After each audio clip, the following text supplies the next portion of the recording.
Bună dimineața sau bună seara la dumneavoastră. Continui cu ziua a doua a excursiei mele. Asta pentru că am un pic de timp și să nu rămân în urmă. Pentru că în dimineața asta, care este ziua a treia, am să mă duc la un onsen, fiind în Tokyo și, cum vă ziceam, tot în prelegerile anterioare, unul dintre marile scopuri ale excursiei mele în Japan este de tratament, să descoper cât mai multe onsenuri.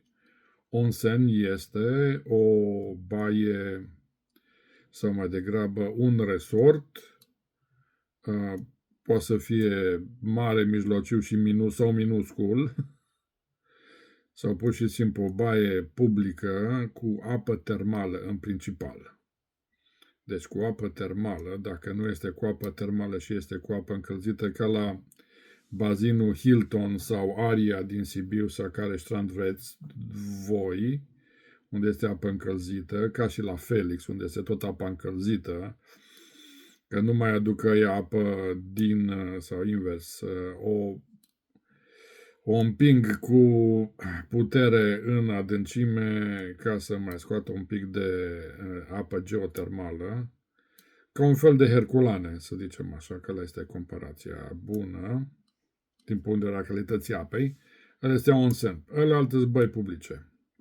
La fel, tot așa ca să știți, foarte interesant, pe sticluțele lor, asta e sticluță de apă, dar pentru sticluțele de juice, dacă sunteți amatori de juice, atunci, în cazul în care pe sticlă există o imagine cu o portocală tăiată în două, așa, ăla este obligatoriu ca și conținutul să fie extras natural și este fără conservanți.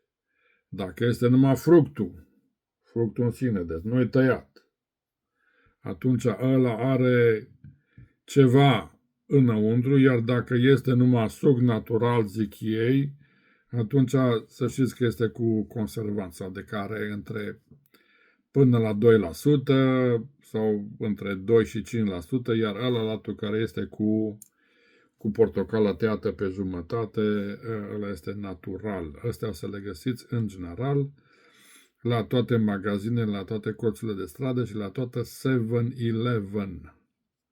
O să vedeți, dacă nu faceți o căutare pentru 7-Eleven și veți afla. Bun, deci am o țel de timp că voi lua un autobuz sau dacă nu chiar pe jos, e cam departe pe jos, 3 km pentru ora asta, 4 km, cam de vreme să merg atâta pe jos, dar nu contează. Deci ziua a doua, după un mic dejun, am luat-o cu trenul, iarăși cu trenulețul, cu metrou. Să știți că orele de îmbulzeară, aglomerație și de mers ca și sub formă de sandwich, cu aia care împing să nu-ți prinzi geanta afară din tren, sunt între 7 și 10. Mai ales în metropole, cum este Tokyo, care trenuleț vrei, cu metrou este îmbulzeală. Eu am plecat cam târzior, 7:30, și am luat-o în sandwich. No, bun. Până am trecut de stația a 7, eram deja transpirat și suflat în ceafă și am mirosit la toată lumea parfumurile și m-am uitat la toată lumea la telefoane, la ce e așa, dar noroc că toată lumea era preocupată de telefon ca și la noi, așa că nu băga de seamă că este și un intruder pe acolo. Da, bun, deci după 30 de minute de mers cu primul tren, eu le zic trenul la toate, chiar dacă e metro, că sunt trenuri, așa, am ajuns la stația X și de la stația X am întrebat pe unul și am studiat ghidula care mi-a dat-o de la ghișeu, în care îmi zicea că pentru destinația trebuie să te duci cu trenul numărul 1, cu trenul numărul 2. Și unde am ajuns trenul numărul 2, l-am întrebat unde este, domnule, stația numărul 2. Celălalt zice, bă, prostane, vezi linia aia verde? O vezi? Da. Te duci după linia verde. Tuc, tuc, tuc, tuc, tuc. Și apoi m-am dus după linia verde.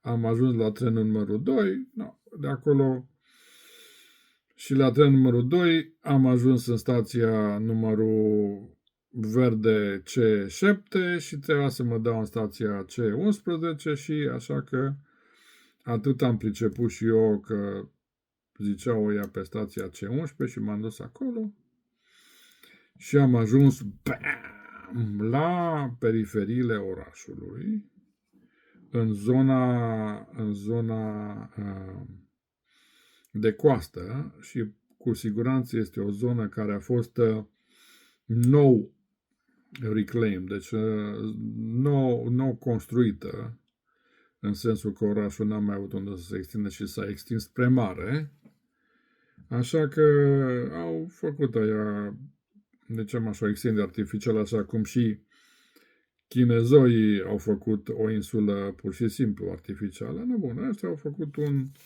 un oraș în care totul este nou, cu zgârie nori pentru apartamente de locuit, ceva super fantastic, zona de birouri.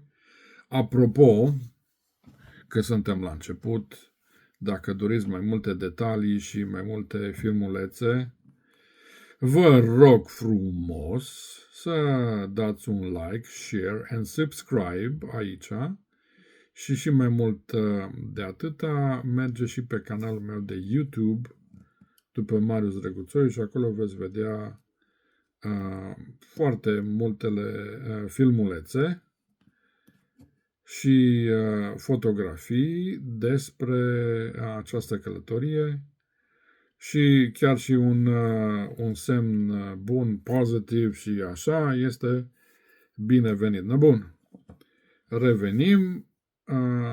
Am început să mă duc spre acel Team Lab, care a fost primul lucru care am să-l văd în ziua respectivă și mai simplu, m-am dus după cârd, după oi.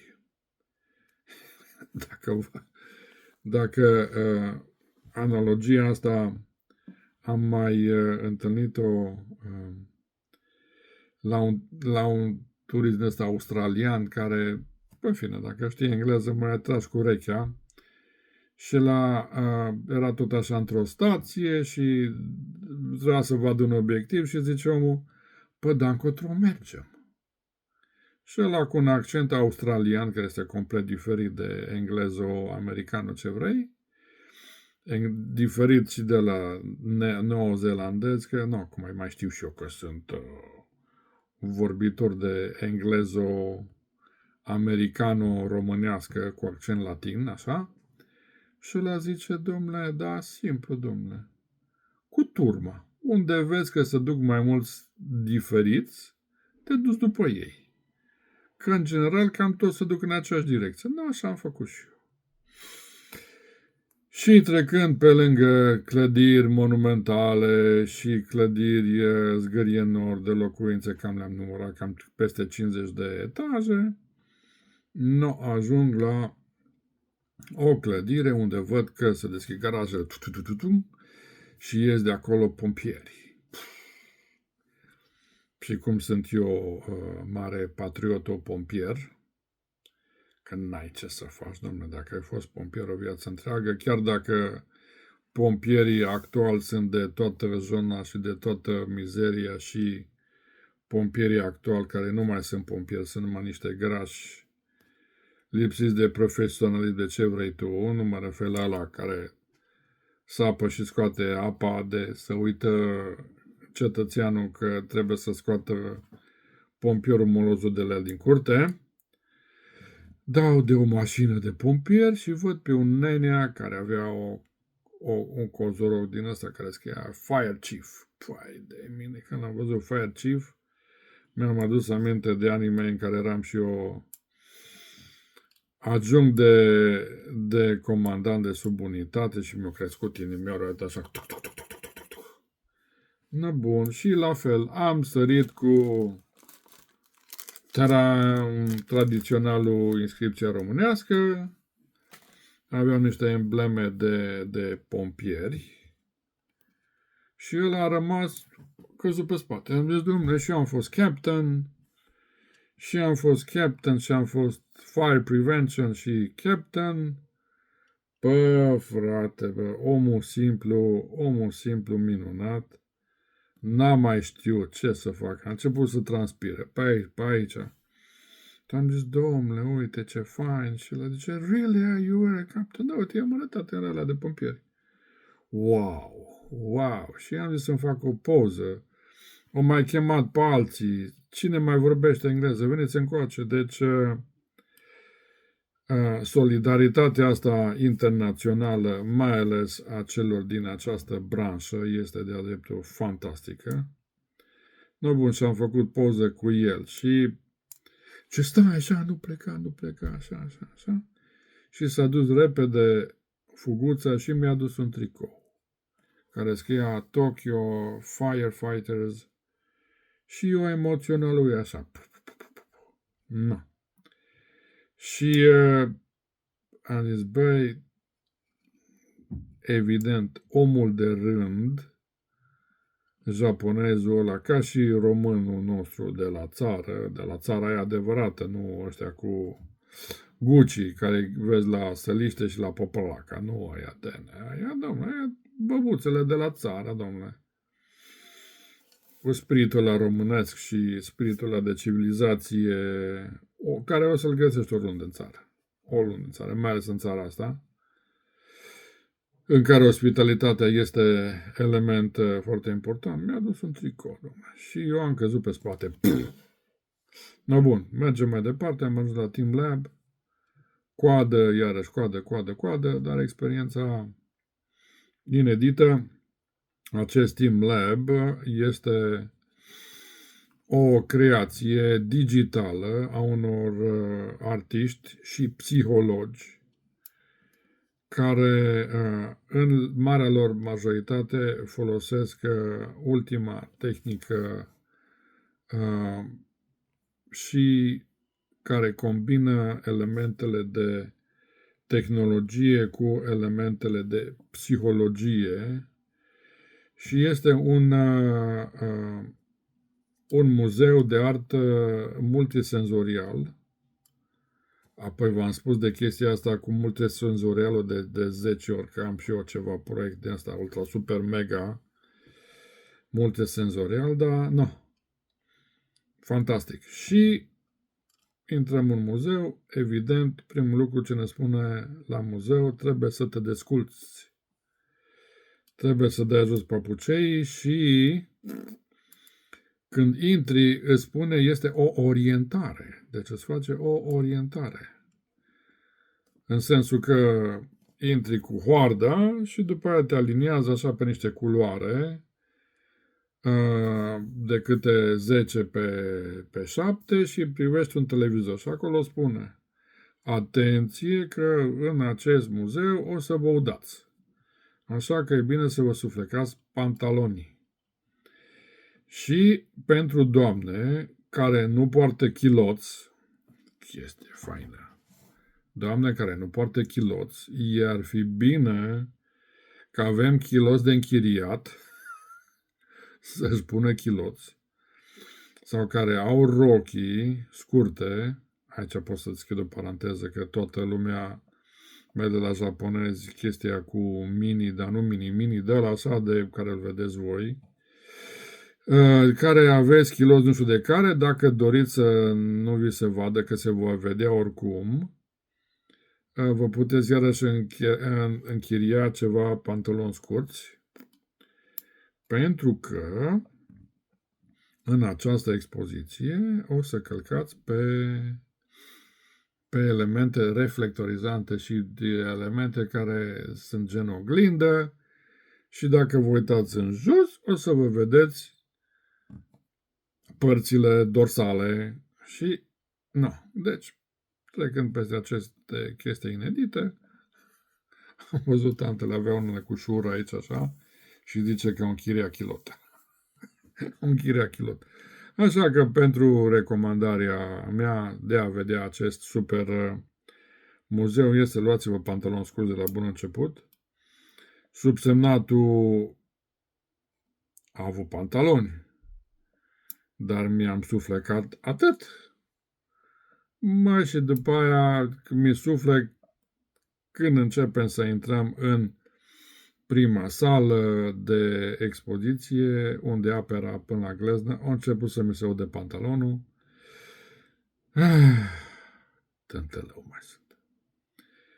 Am trecut, am ieșit, când ieși din prima încăpere, unde era și o cascadă, te-ai și stropit un pic,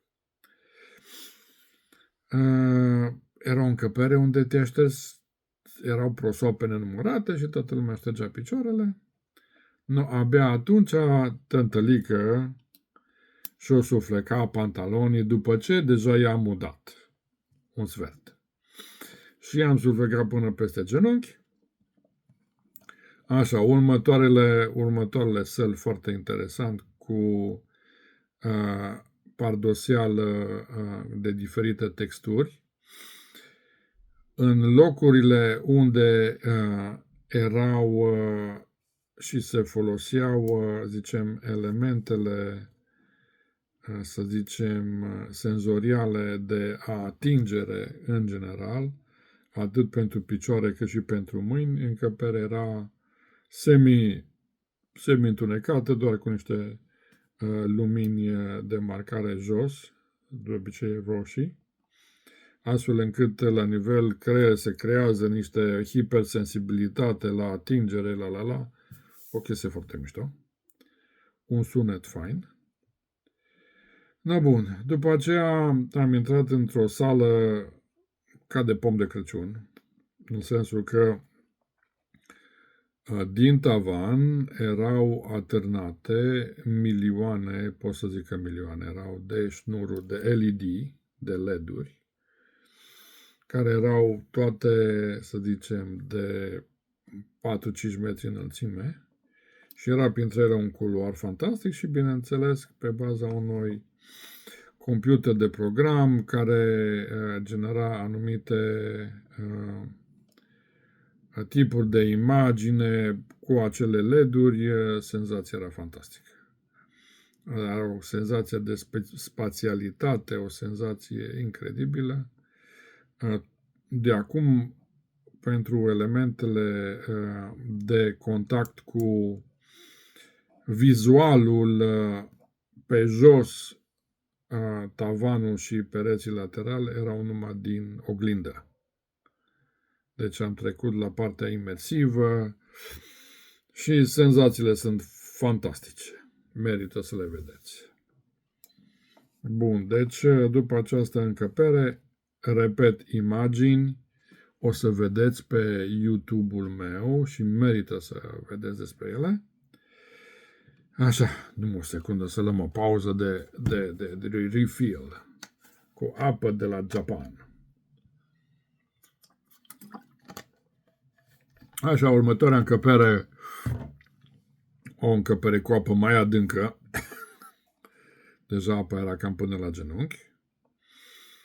Toate apele erau ape de obicei albe, așa, alburii, pentru că în această următoare sală erau niște aparate de proiecție care proiectau niște imagini a unor pești înotând de jur în jur, niște pești de-aia chinezoi care se cheamă koi.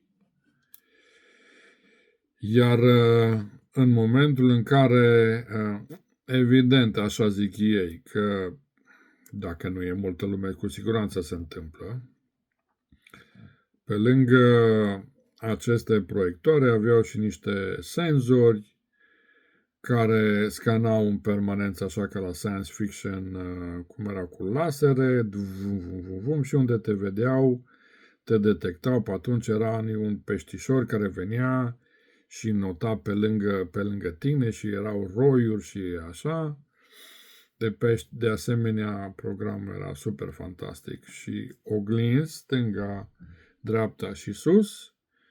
Și această călătorie printre pești, printre valuri și cârduri de pești de toate culorile, ceva de-a dreptul fantastic. Super fantastic. Deci o impresie nemai întâlnită. Iarăși am ieșit din încăperea asta, de data asta nu mai aveau de la pantaloni, că erau deja uzi. Am ieșit, ne așez pe picioare, sala următoare, o sală cu o boltă și cu sticlă iarăși peste tot, deci vedea chiloții, dacă îi aveai. Și te sfătuia ca să te duci în mijlocul sălii și să te așezi și să urmărești cupola. No, iar imaginea de aici ceva de-a dreptul fantastic, repet a 10-a oară, mergeți pe YouTube-ul meu să vedeți imaginile faine. Și te uitai și era o proiecție tridimensională, cum ar fi fost o ploaie de flori, care coborau și petale și flori și coborau și veneau spre tine și le lua vântul, senzația de-a dreptul incredibil de fantastică. Am stat și m-am binoclat acolo vreo 15 minute. Evident că mă dura și spatele deja de atâta umblat, că așa e în tenis. Și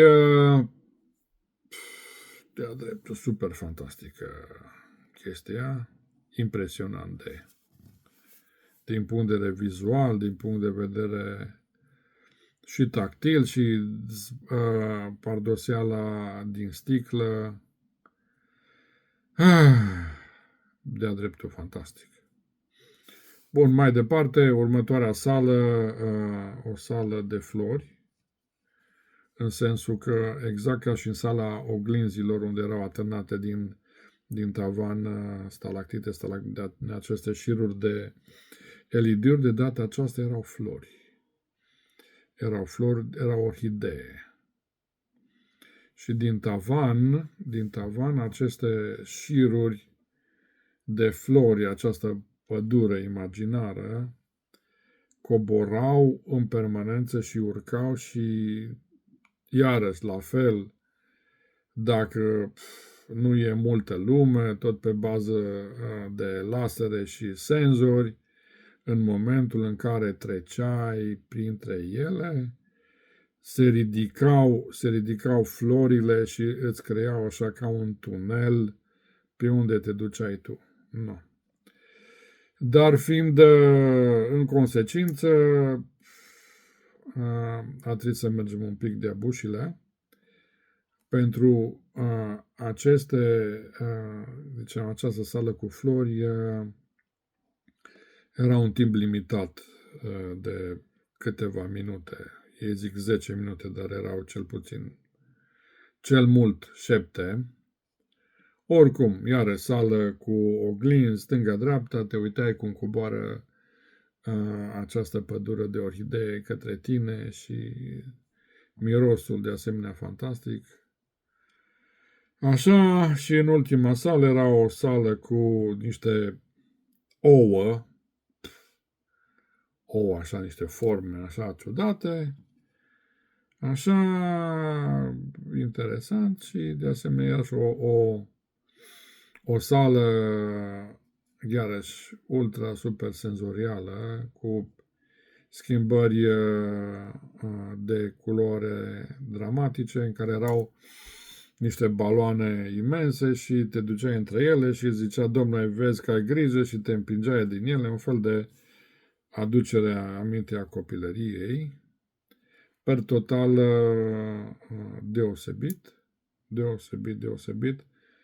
V-aș recomanda să vedeți așa ceva. Mai este un muzeu similar în Istanbul, care e mai aproape de noi, v-aș recomanda să mergeți. Da.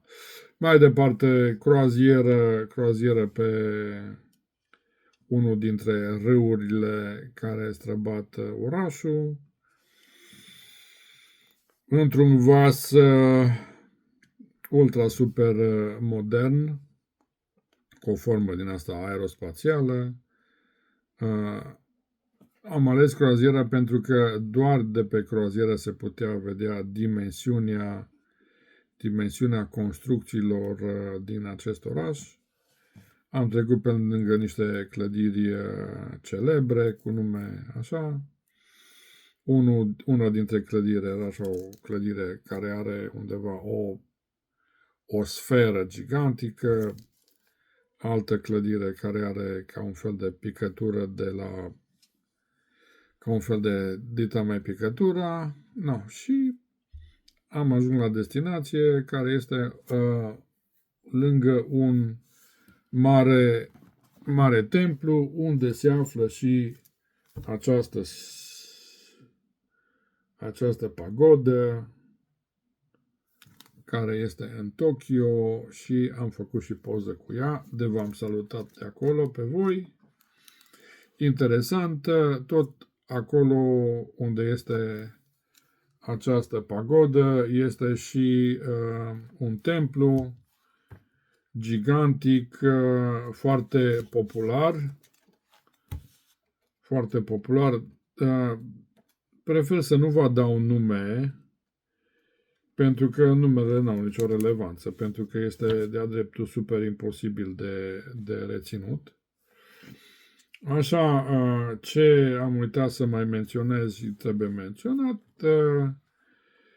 de unde am luat vaporașul, este unul dintre podurile cele mai semnificative din Tokyo, care se cheamă Rainbow Bridge, care, evident, seara luminează de-a dreptul fantastic și ei pun în evidență tot ce este depus în evidență cu luminițele.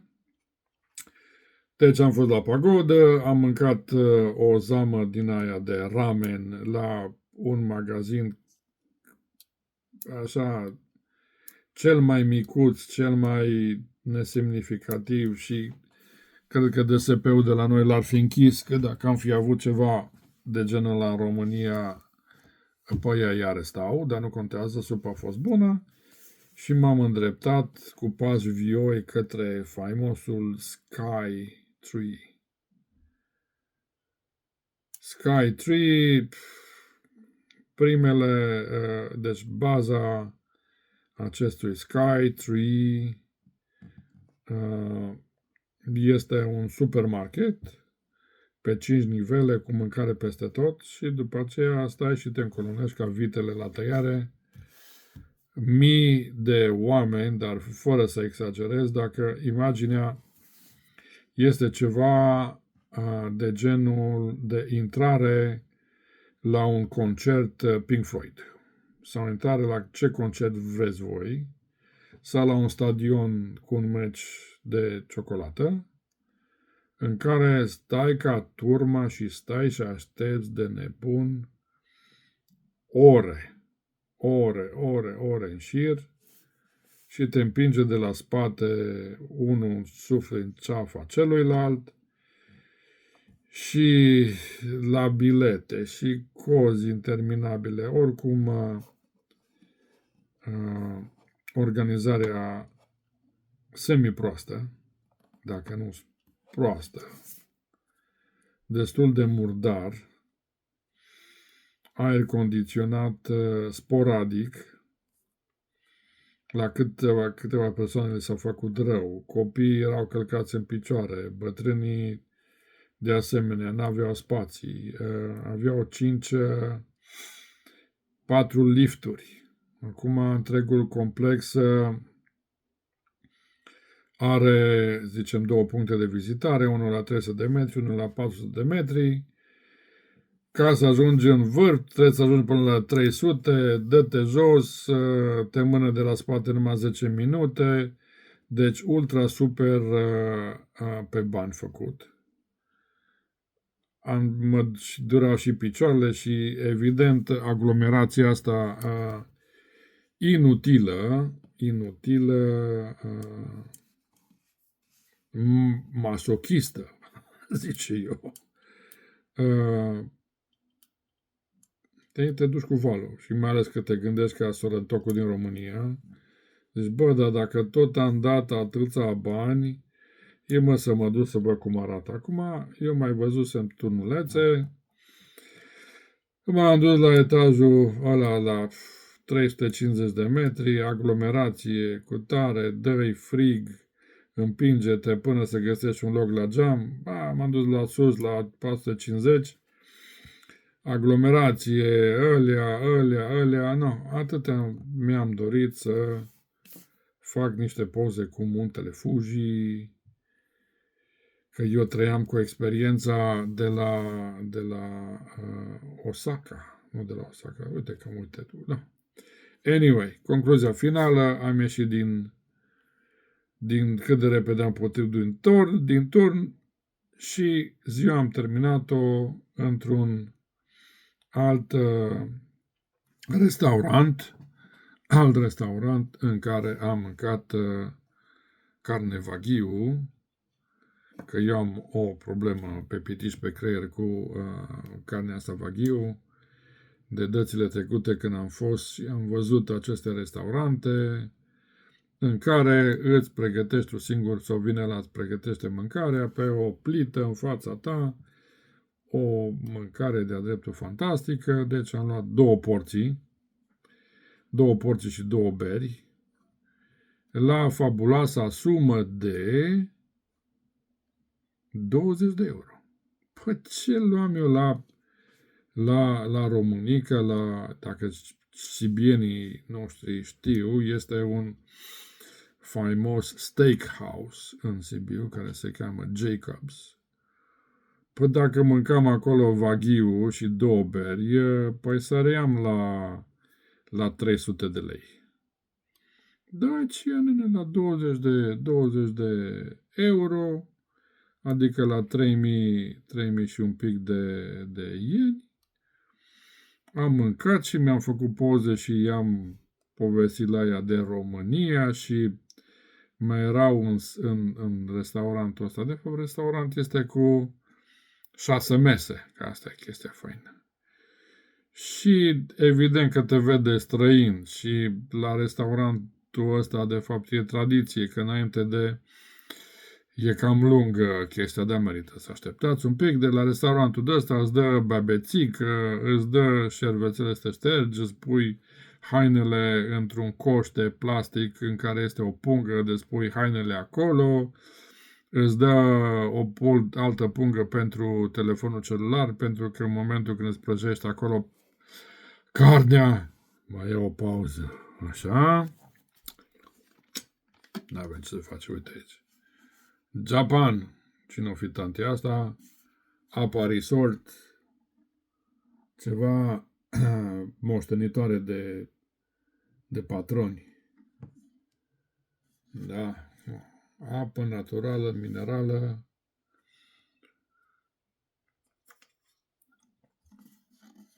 Și ăștia au vreo 100 de hoteluri au peste tot și s-au extins iarăși în lumea întreagă.